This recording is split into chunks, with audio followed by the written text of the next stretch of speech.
Well, good evening, everyone. I'm going to call this meeting to order. This is the July 12th, 2023 meeting of the City of Pasco Hearing Examiner. My name is Andy Kottkamp, and I've been appointed by the City of Pasco to serve as your land use hearing examiner, and my job is to render decisions and recommended decisions on various items that are authorized to come before me, which include special permits and rezone applications. That's what we have on the agenda for tonight. I will consider any testimony and evidence presented at tonight's hearing, as well as all the written materials that we already have on file in order to make my decision. Now, the hearing process does have certain rules. I will try to conduct the meeting in a relaxed and informal manner, but we still have a procedure we will use. First of all, we'll take each item separately, and for each item, staff will present their report and make whatever recommendations that they wish to make. Then the applicant or the applicant's representative is given an opportunity to present their testimony and evidence. The applicant does have the burden of proof to show compliance with all the applicable rules and regulations. And if somebody from the public came to testify either in favor or against the project, I'll allow them to do that. And if there is any testimony in opposition to the project, I will give the applicant an opportunity to submit whatever rebuttal testimony they wish to make. If you are going to testify, I'll have you coming up to the podium there in the hearing room. And what you'll do is you'll state your name and address. And if you're going to give evidence, I'll swear you in as a witness and ask that you keep your testimony relevant to the application we're talking about and not to other issues beyond the scope of the proposal. If you have anything in writing that you want to submit tonight, we can make those arrangements. Now, I have the option following this hearing to keep the record open if I think there's a need for additional written testimony to be submitted. But in any event, my written decision will be made within 10 working days after I close the public record. Except as provided by the Pasco Municipal Code regarding request for reconsideration on the first item on today's agenda, the special permit, my decision is final and conclusive unless it is appealed. Those appeals are by means of what's called a land use petition action. They must be filed within 21 days of the date of the issuance of the decision. And if the appeal is not timely filed, the appeal would be barred. Now, for the rezone applications, I make a recommendation. My recommendations are not subject to an appeal. Those matters will go in front of the Pasco City Council, and Pasco City Council will review this record created at tonight's hearing, and they'll make a final appealable decision on those rezone requests. Now, I have reviewed all the items on today's agenda. I don't have any interest in any of the properties or the proposals to be heard today, and I will be able to fairly and objectively consider each item on today's agenda. And outside of receiving and reviewing the staff report for each item, along with all the attachments to the staff report, which generally included all the application materials, all the comments that have come through, the noticing documents, site plan drawings, zoning maps, other than essentially reviewing the entire planning staff file, I've not had any communication regarding any of the items that are on tonight's agenda. So with those representations, if you do have an objection to me serving as the hearing examiner for any of the items that are on tonight's agenda, you need to come forward and state so at this time.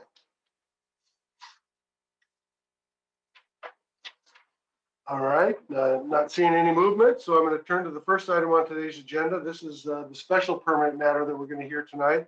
It's given application number SP 2023-007. This is identified as a request for a community service facility in the R1 zone.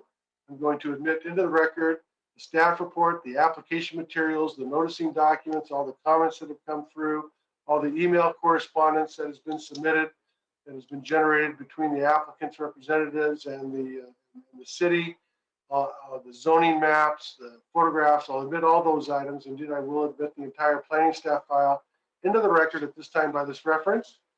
And Mr. Adams, I'm not sure who I'm going to turn this matter over to. Mr. Adams for the staff presentation. Tonight. One order of business before we begin.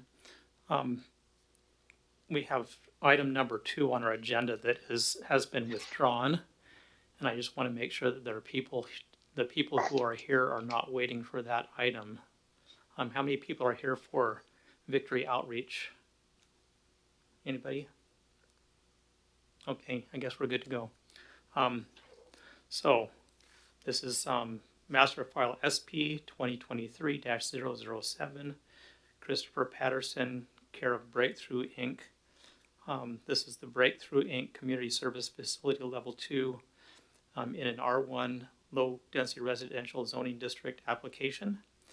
This item is, I'm going to scroll here.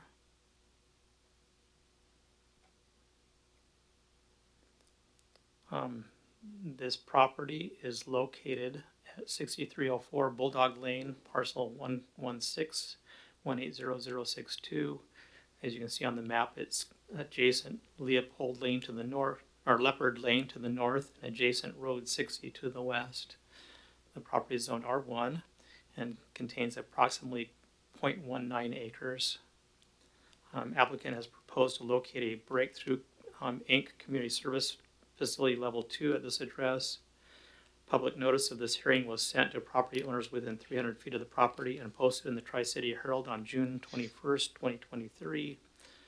On June 27, 2023, staff received the following email from applicant, and this is a partial quote. The information that was sent out to the public is incorrect, as it states we are a juvenile treatment center. We are not. I have attached the license from the state of Washington, DCYF, that demonstrates we are a staffed residential for 2 children that are developmentally disabled. The information sent out to the city of Pasco. Community Planning Department is sending a message to the community that is not correct. Juvenile Treatment Center. It sends the message we are doing work that we are not performing. I would like to offer a conversation with our licensor and her supervisor, as well as others at the city of Pasco, to help inform on what it is we do so we can prevent mislabeling and creating stigmas for the youth and families we serve. And then on that end quote, on Friday, June 30th, 2023, staff received the following email from Melissa Fielding, representing the Department of Youth, or Children, Youth, and Families, which is DCYF. Partial quote, there is in fact a large difference in licenses and contracts issued by the Department of Children, Youth, and Families Licensing Division, and we do contract for treatment services. This would be our QRTP, which stands for Qualified Residential Treatment Programs, which are in fact accredited to provide therapeutic mental health treatment services to youth. The site on Bulldog Lane is not one of these QRTP programs. It holds a DDA contract to serve the population of developmentally disabled youth. I feel there has been an error in classification here that can be easily remedied with a discussion. Close partial quote. As such, staff wishes to clarify that per the DCYF Children's Agency license submitted with the business license application, the facility would qualify as a staffed residential home, not a juvenile treatment center as stated in the public notice. So we apologize for the error. Staff residential homes are licensed under the provisions of Chapter 74.15 Revised Code of Washington, which is abbreviated RCW.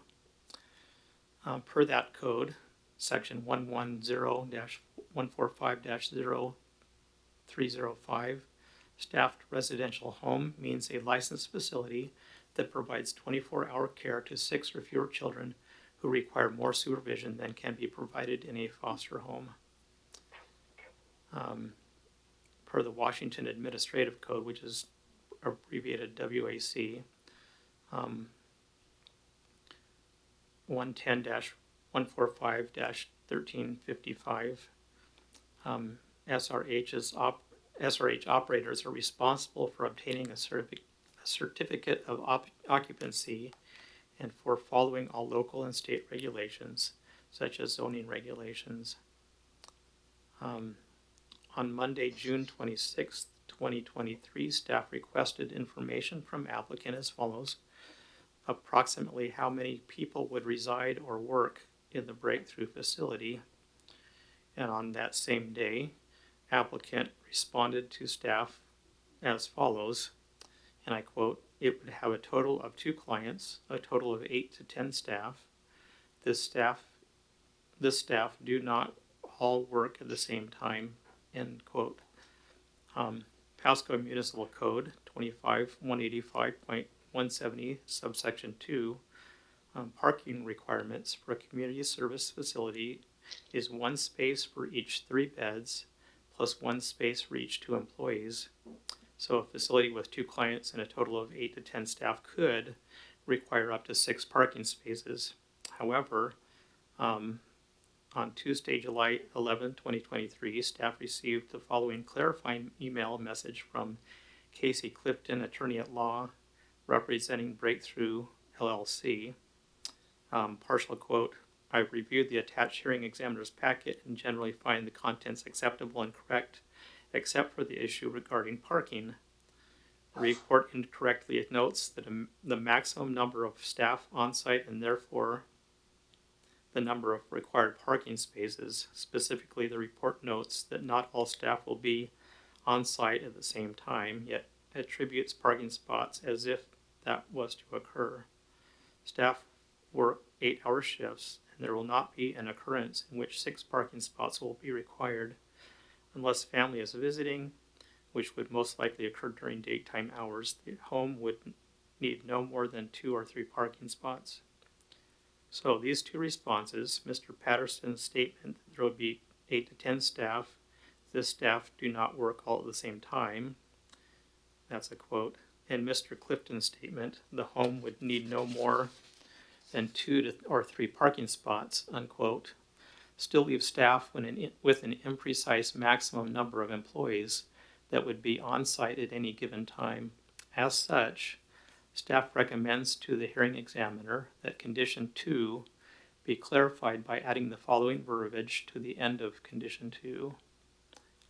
Condition 2 reads, the applicant must provide adequate on-site parking stalls for the staff residential home, and then we would add parking requirements shall be calculated using the number of beds plus the maximum number of employees which will be on site at any given time. End quote. This would accommodate the assertion of applicants and applicant's attorney while also allowing the city to maintain adherence to Pasco Municipal Code. So those are the highlights of the report and the recommendations. The recommendation would be modified as stated above, and those are the highlights. And when we're talking parking, once again, just to make sure everybody's clear about this, we're talking about on-site parking, not off-site street parking. Is that correct? That is correct.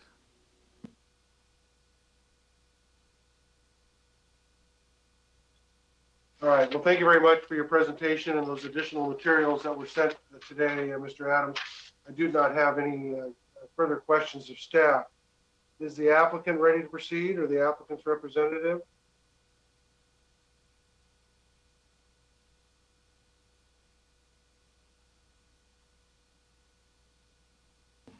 I'll have you state your name and address for me, and then I'll swear you in as a witness. It's 918 South Edison, Nathan Cooper. All right. And Mr. Cooper, I'll have you raise your right hand for me, sir. And do you swear or affirm under penalty of perjury that any testimony you give today will be the truth? Yes, I swear. All right, thank you. Mr. Cooper, are you here as an agent authorized to appear and speak on behalf of the applicant and property owner today? Yes, I'm the COO with Breakthrough Incorporated. All right, sir, what would you like to tell me? Really, the only thing that we wanted to kind of reiterate is that the staff are on staggered scheduled, so there'll be morning shifts from 6:30 to 2:30, and then 7:30 to 3:30. And so when the swing shift comes in, one car is going to be leaving, and while the other one's parking. So, like the email said, there should only be 2 or 3 cars there at a time. You understand for businesses in the residential area that Pasco Municipal Code has a strong desire not to have on-street parking. Is that something that you think you can comply with just having the small amount of parking spaces? So the only time that might become a hurdle is if like the client's family come to visit. Typically, I mean, history says most of the families only come maybe once or twice a month for short periods of time.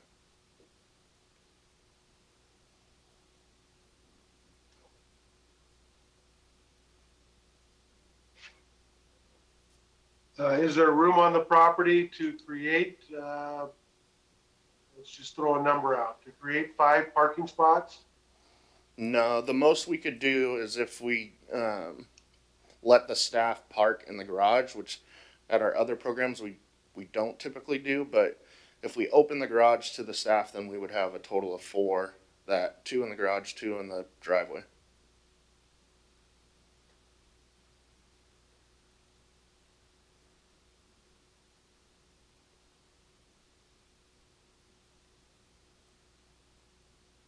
All right. So I just want to be clear on this. It sounds like you say there was overlapping, so there's going to be maybe a half-hour period of time, 3 times a day, that where there's going to be maybe 4 staff on site, 5 staff on site. Is that fair to say? 3. The most there would be at one time would be 3. That's one coming on and one Yeah, coming just- on. I thought, okay. Just as they're crossing paths. So the staff that's on shift can't leave until the next staff is in the program. All right. And that's why we need to have that extra parking spot for that person that's coming in. Yeah, so we can make that available by opening the garage. Okay. All right. And you're going to have a maximum of 2 clients, is that correct? Yep. The house is only licensed for 2.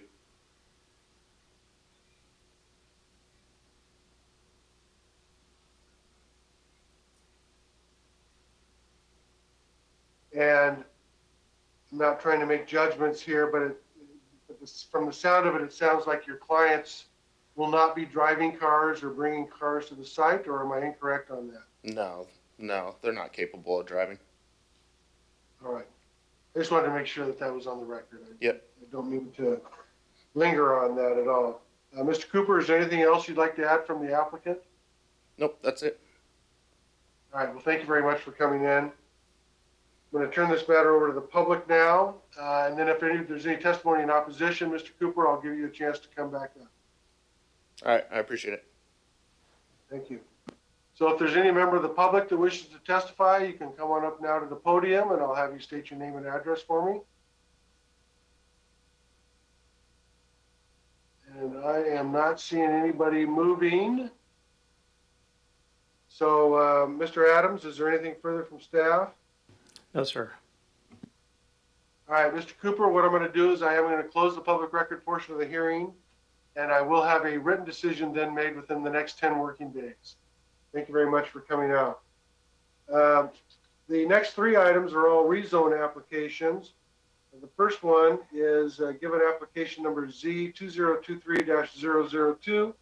And this is a request to rezone from commercial 1 to mixed use on property located within the city of Pasco, that is more specifically described in the staff report as well as in the application materials. And for the record, I will admit into the record at this time by this reference, the staff report, all those attachments to the staff report, which included the application materials and the comments that have come through and the noticing documents. I'll admit all those items. Indeed, I will admit the entire planning staff file into the record at this time by this reference, and turn this matter over to, I assume, Mr. Adams again. Yes, there he is. Okay. Yes, I'm covering everything tonight. Thank you. Okay, good. Thank you. So for the benefit of the viewing audience, this is application number Z, which stands for zone or rezone 2023-002. Nicole Stickney of AHBL on behalf of Elite Investment Group. This is the Coles Estate rezone from C1 Retail Business District to MU, which stands for Mixed Use District. As you can see on the map, this is lots 9 and 24 of Coles Estates, located north of Sandifer Parkway between roads 90 and 92, is currently zone C1. which is retail business. The site contains approximately 4.84 acres.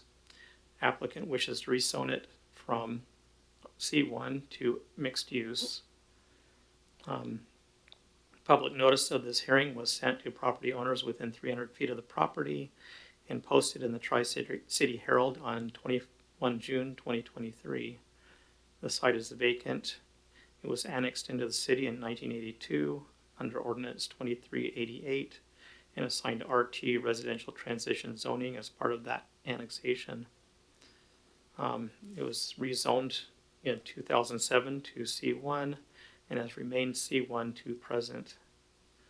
The 2018-2038 Pasco Comprehensive Plan land use map designates the site for mixed use, mixed residential and commercial land use. In May of 23, City Council approved Ordinance 4668, which amended the code PMC 25.20.010 and Chapter 25.127, replacing the waterfront district zone with MU mixed use district, which allows for mixed use development citywide rather than only at the Port of Pasco. The rezone is consistent with the comprehensive plan. And those are the highlights of this report. All right, thank you very much, Mr. Adams. I've reviewed everything several times. I do not have any questions for staff. Is the applicant ready to proceed? Hello, how are you? Oh, hello. There we go. Thank you. My name is Emily Weimer. I'm with AHBL. We are representing our applicant Elite Investment Group.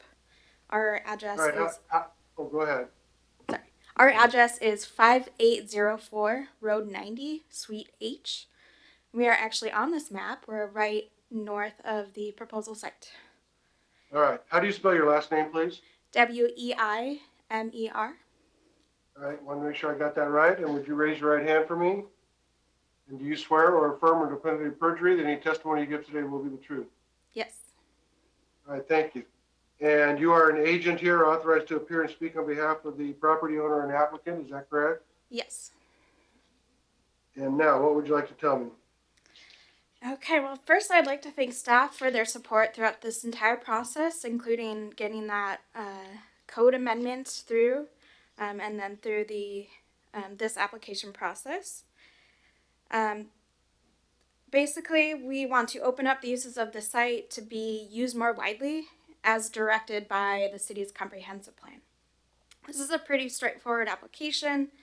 It's in order to implement the comprehensive plan designation of mixed use.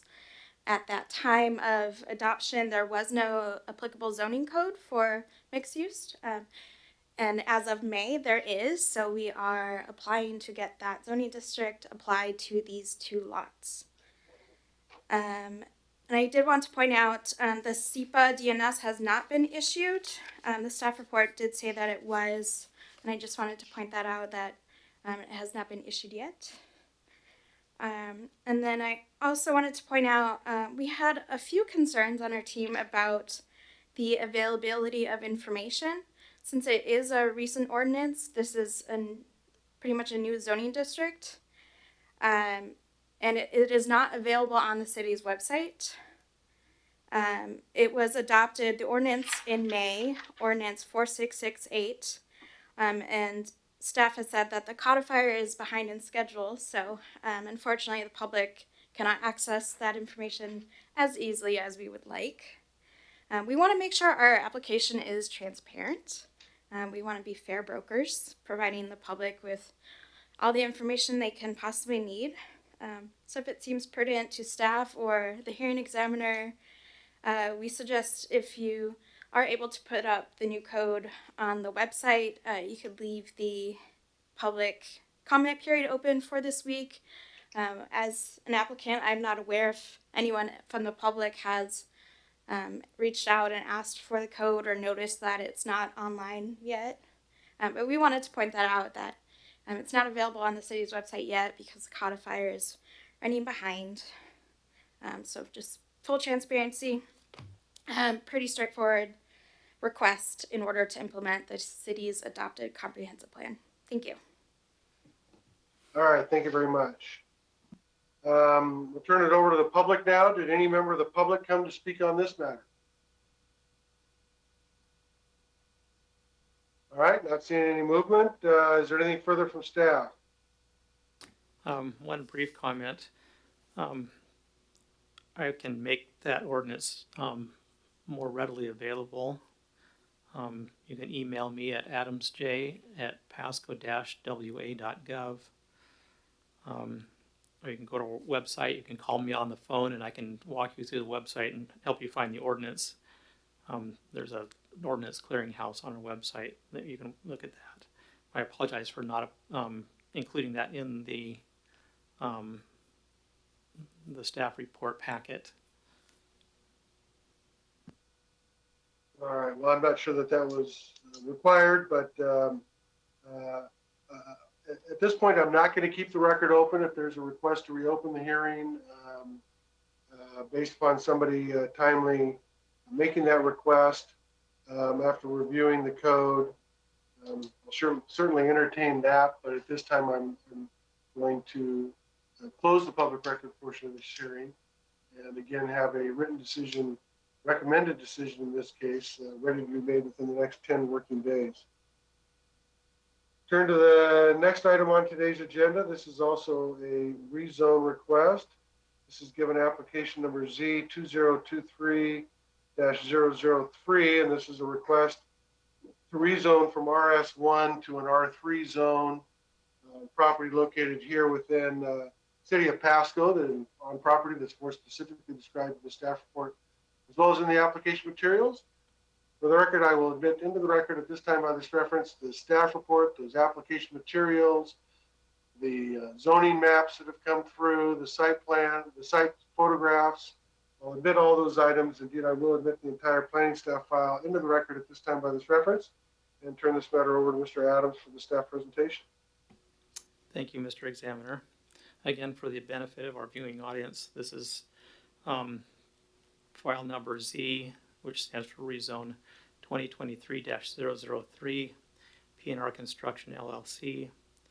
This is the Barker Heights rezone from RS1, which is low density residential, to R3, which is a medium density residential. Excuse me.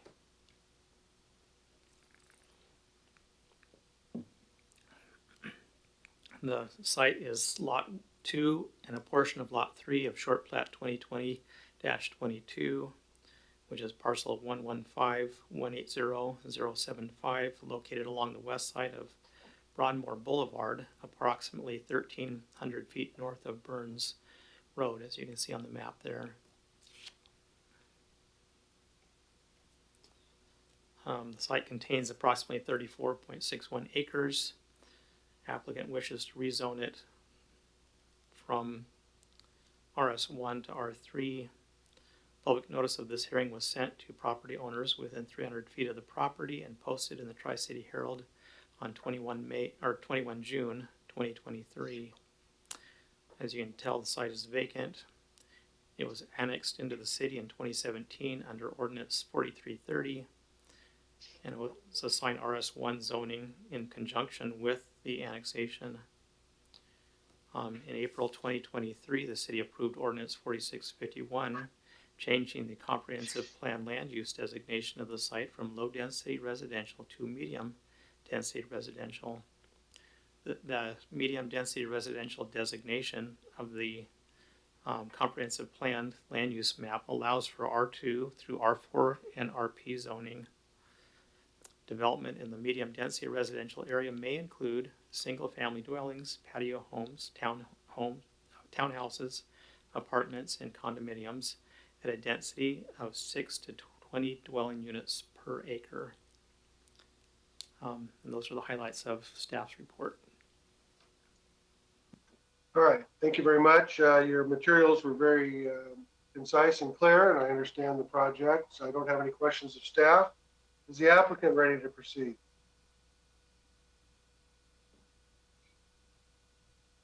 Is there anybody here from the applicant that wishes to provide any testimony? I'm not seeing anybody moving. Mr. Adams, was the applicant or applicant's representative given notice of the date, place, time of the hearing? They were, yes.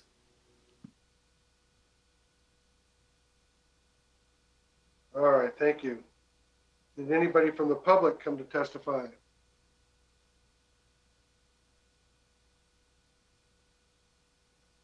All right, no public either on this matter. So what I'm going to do is I am going to close the public record portion of the hearing on this item. And once again, I'll have a written decision made within the next 10 working days. Final item on today's agenda is also a rezone application, given application number Z 2023-004, and this is a request to rezone specific site of property in city of Pasco from R3 to commercial 1. This again relates to property located within the city of Pasco that is more specifically described in the staff report as well as in all those application materials. Now, for the record, I will admit into the record at this time by this reference, the staff report, the application materials, the site plans, the zoning maps, photographs, the comments that have come through. I'll admit all those items, and I'll admit the entire planning staff file into the record at this time by this reference. And once again, turn this matter over to Mr. Adams for the staff presentation. Thank you, Mr. Examiner. This is Master File Z 2023-004 TSK 2019 LLC. This is the TSK 2019 LLC rezone from R4, which is high density residential, to C1, which is retail business. The location of this lot is Lot 1, Short Plat 2019-09, parcel 115-180-065, located at the northwest corner of Burns Road and Broadmoor Boulevard. The property is currently zoned R4, high density residential, and contains approximately 3.9 acres. For the record, public notice of this hearing was sent to property owners within 300 feet of the property and posted in the Tri-City Herald on 21 June 2023. The site is vacant. It was annexed into the city in 2015 under Ordinance 4223 and assigned R1 low density residential zoning in conjunction with that annexation. The city approved a comprehensive plan land use amendment in 2016, redesignating the site from low density residential to high density residential, and it was rezoned in 2017 from R1 to R4 based on that land use amendment. In April 2023, the city approved Ordinance 4649, again amending the comprehensive plan future land use map, changing the designation of the site from high density residential to mixed residential and commercial. The mixed residential and commercial designation allows for R1 through R4, C1, O, and MU zoning. The mixed residential and commercial designation allows for development of a combination of mixed use residential and commercial in the same development, including single-family dwellings, patio homes, townhouses, apartments, and condominiums at a density of 5 to 29 dwelling units per acre, as well as neighborhood shopping and specialty centers, business parks, service, and office uses. I need to add that, again, we didn't complete the SEPA checklist on this, and so you might have noticed that in the report we're using red ink on that, and that's just an indication that we're still pending the either the DNS or the MDNS for that, which is the determination of non-significance or mitigated determination of non-significance, depending on where that lands. Otherwise, that's what we have in that report. Well, thank you very much, Mr. Adams. Yeah, I understood that the SEPA as well. So thank you for pointing that out for the record. Is the applicant ready to proceed on this matter?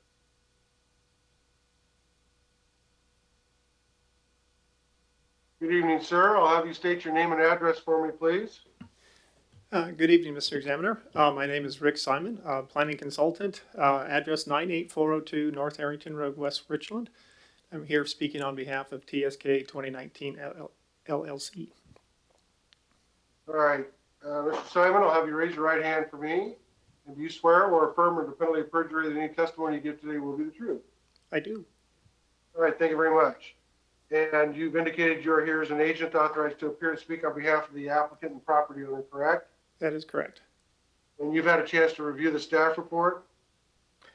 Yes, we have, and we are in. First of all, I want to thank Mr. Adams and the rest of the staff for their work on this application, and are pleased to see a recommendation for approval, and we fully support that. The one comment I'd like to make at this point is just that the Kidwells just completed the comprehensive plan amendment process earlier this year, which was quite an extensive process. It included several public hearings before both the Planning Commission and City Council, so it has been reviewed, I think, fairly extensively, and the comprehensive plan does now indicate that commercial development of that site is appropriate. So that's the only comment I have at this point. I would like to reserve the right to respond to any objections that we might hear on this proposal. All right, thank you very much, Mr. Simon. Thank you. So I will turn it over to the public. I do see some folks there. Are there any members of the public that wish to provide testimony on this matter?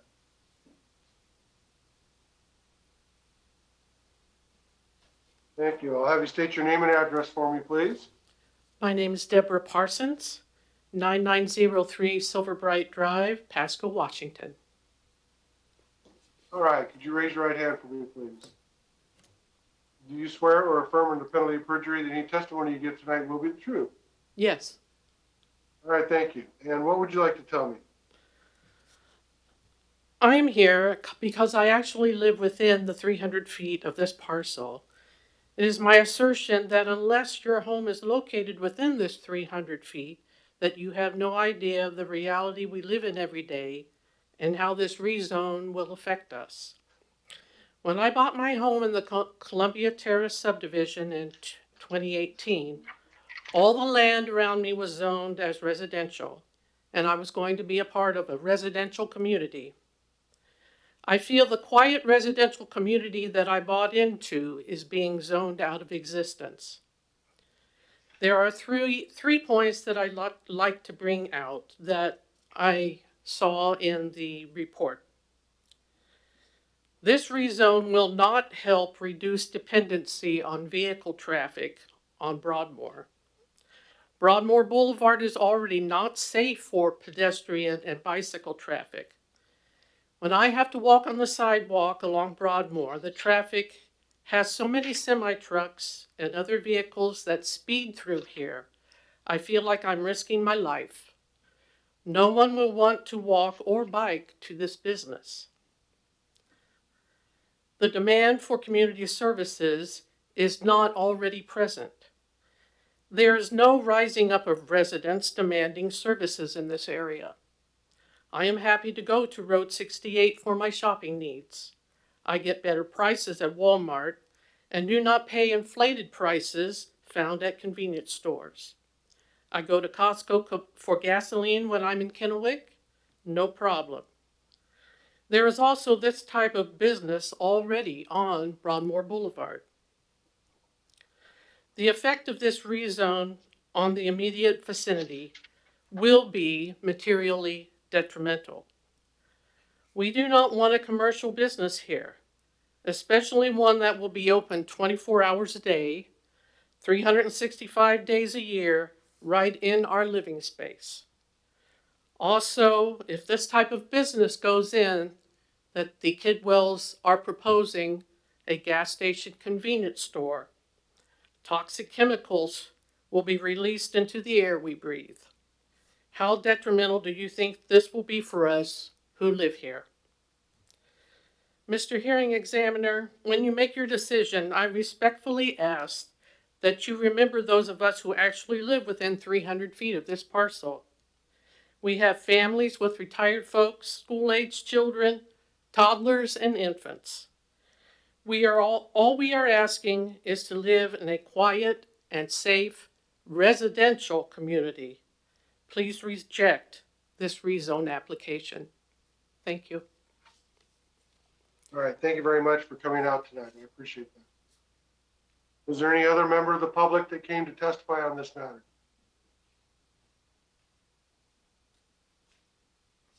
Okay, before we turn it over to the applicant, is there anything further from staff? No, sir. All right, Mr. Simon, is there anything further from the applicant?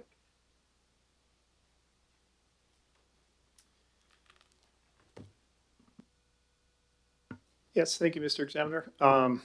So first of all, I would like to just acknowledge Ms. Parsons' comments about the rapid growth in Northwest Pasco, and it has changed dramatically in the years since her residence was built. And in accordance with the city's comprehensive plan, that growth in that area will continue in the future. In fact, there's something on the order of 50,000 people that will be moving to Pasco in the next 20-year period. So we're not just looking at the existing levels of development there, but what will happen in the future. And this location at the intersection of two arterial streets is a prime location for C1 retail development. And by its nature, C1 development should be adjacent to a residential neighborhood. So from a comprehensive planning perspective, it makes perfect sense for this rezone to be approved. But in addition, should also point out that the existing R4 zoning, which allows for high density housing, would have impacts of its own. An apartment building that's multi-stories may result in the upper floors looking over the backyards of the adjoining residences on Broadmoor Road. Certainly, there's traffic and noise and light all associated with higher density housing as well. So a single story retail development is not necessarily worse than high density housing. Also, the city code does require some mitigation for commercial development when it is abutting residential homes. There's landscaping requirements. There's requirements for setbacks and other things. And in terms of the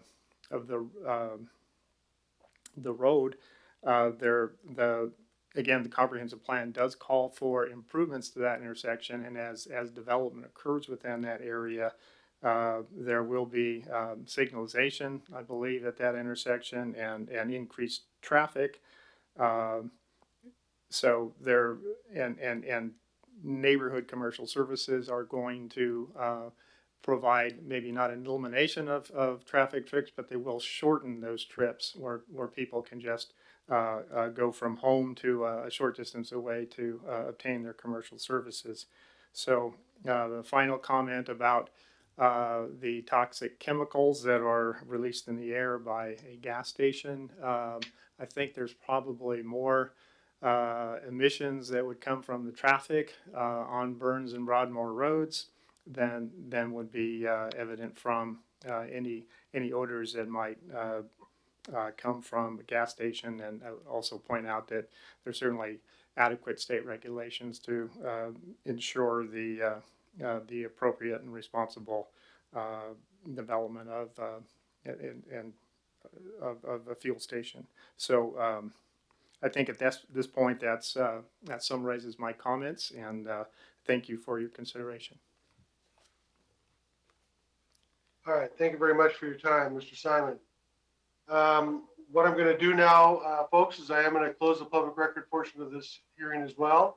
Once again, I'll have a recommendation made to the City Council.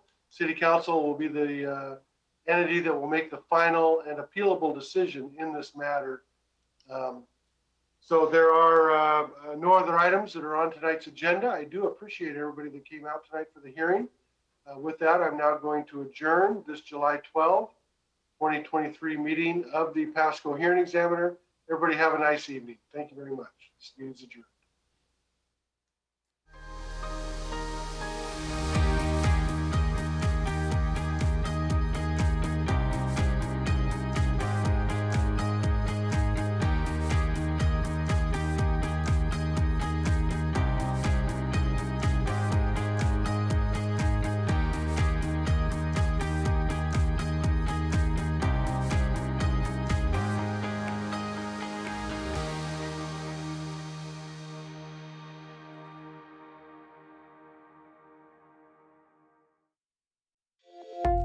you.